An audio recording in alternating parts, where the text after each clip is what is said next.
नमस्कार, मी देवा चपटे. एकंदरीत पाहायला गेलं तर उद्या वसमत बंद आहे. एकंदरीत अशी बातमी सोशल मीडियावर प्रसारित होते आणि त्यानंतर आपण वसमत शहर पोलीस स्टेशनचे ठाणेदार एकंदरीत पाहायला गेलं तर सुधीर वाघ सर यांच्याशी आपण मुलाखत घेणार आहोत. एकंदरीत उद्या वसमत बंद आहे का चालू आहे यासाठी आपण विशेष अधिकृत मुलाखत वसमत पोलीस स्टेशनचे ठाणेदार सुधीर वाघ यांची घेणार आहोत. आपल्यासोबत वसमत पोलीस स्टेशनचे ठाणेदार सुधीर वाघ सर आहेत. सर, काय सांगणार एकंदरीत आज उद्या वसमत बंद आहे का? याच्यामध्ये परवा दिवशी जी क्लिप सोशल मीडियावर व्हायरल झाली होती त्या क्लिपच्या अनुषंगानं आज मुस्लिम समाजातील काही बांधव जे आहेत ते SDM ऑफिस या ठिकाणी जाऊन त्यांनी SDM साहेबांना निवेदन दिलेलं आहे की त्या घटनेबाबत जे आहे ते पोलीस प्रशासनानं कारवाई करावी, अन्यथा आम्ही बंद ठेवणार आहे म्हणून. परंतु मी दोन्ही समाजांची मीटिंग घेतलेली आहे आणि दोन्ही समाजातले जे काही प्रतिष्ठित लोक आहेत त्यांच्याशी माझं बोलणं झालेलं आहे. याच्यामध्ये जे काय कायद्याने करणं अपेक्षित आहे ते आम्ही करणार.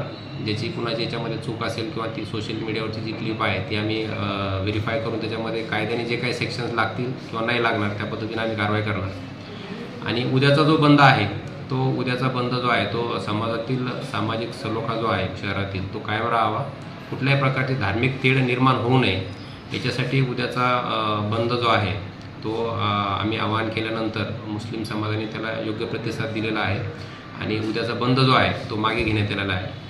माझं सर्व वसमत शहरवासियांना आवाहन आहे, विनंती आहे की या शहरामध्ये शांतता राखण्याची जेवढी जबाबदारी पोलीस प्रशासनाची किंवा इतर प्रशासनाची आहे तेवढी ती प्रत्येक नागरिकाची आहे. शहर गुण्यागोविंदानं शांततेनं नांदलं तर त्यामध्ये सगळ्यांचंच भलं आहे. तर माझी सगळ्यांना विनंती आहे की उद्या कुठल्याही प्रकारचा बंद नाही आहे. सर्वांनी आपले जे रेग्युलर व्यवहार आहेत, जे दैनंदिन व्यवहार आपण ज्या पद्धतीनं करतो त्या पद्धतीनं सर्वांनी आपली दुकानं चालू ठेवावेत, आपले व्यवसाय चालू ठेवावेत.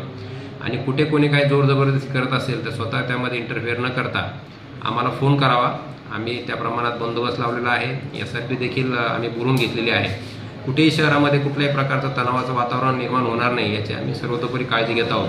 परंतु तरीही नागरिकांचं याच्यामध्ये सहकार्य अपेक्षित आहे आणि मी या माध्यमातून विनंती करतो सगळ्यांना की आपण सामाजिक सलोखा आणि धार्मिक तेढ निर्माण होईल, सामाजिक सलोखा अबाधित राहील आणि कुठल्याही प्रकारची धार्मिक तेढ निर्माण होणार नाही असं कुठलंही कृत्य करू नये की जेणेकरून पूर्ण शहराला असेल किंवा अजून इतरत्र असेल त्याचे परिणाम लोकांना भोगावे लागतील आणि विनाकारण कायदा व सुव्यवस्थेचा प्रश्न निर्माण होईल. तर उद्याचा बंद जो आहे तो मागे घेण्यात आलेला आहे आणि उद्या आपले सर्व व्यवहार जे आहेत ते सुरळीत चालू राहतील. सर, एकंदरीत पाहायला गेलं तर हिंदू समाज असेल किंवा मुस्लिम समाज असेल हे कधी तेढ निर्माण करण्याचा प्रयत्न करत नाही, पण जेव्हा समाजकंटक असतात किंवा गुन्हेगारी प्रवृत्तीचे लोक असतात हे यामध्ये येऊन एक दंगल पेटवण्याचा प्रयत्न करतात. त्यांच्यासाठी गुन्हेगारी प्रवृत्तीचे लोक आहेत त्यांना काय इशारा असेल पोलीस प्रशासनाच्या वतीने? नाही, असं काही आमच्यापर्यंत पर्टिक्युलर इनपुट नाही आहे की कोणी जाणून बुजून काय दंगल पेटवण्याचा प्रयत्न करते वगैरे, असं काही नाही आहे. जे काय बेकायदेशीर कुणी कृती केली असेल त्याच्यावर आम्ही जे काय सेक्शन्स किंवा ज्या कायद्याप्रमाणे जे काही प्रोव्हिजन्स असतील त्याप्रमाणे कारवाई करणार आहोत. उद्या वसमत बंद एकंदरीत नाही आहे. उद्या वसमत बंद नाही. थँक्यू. Thank you sir.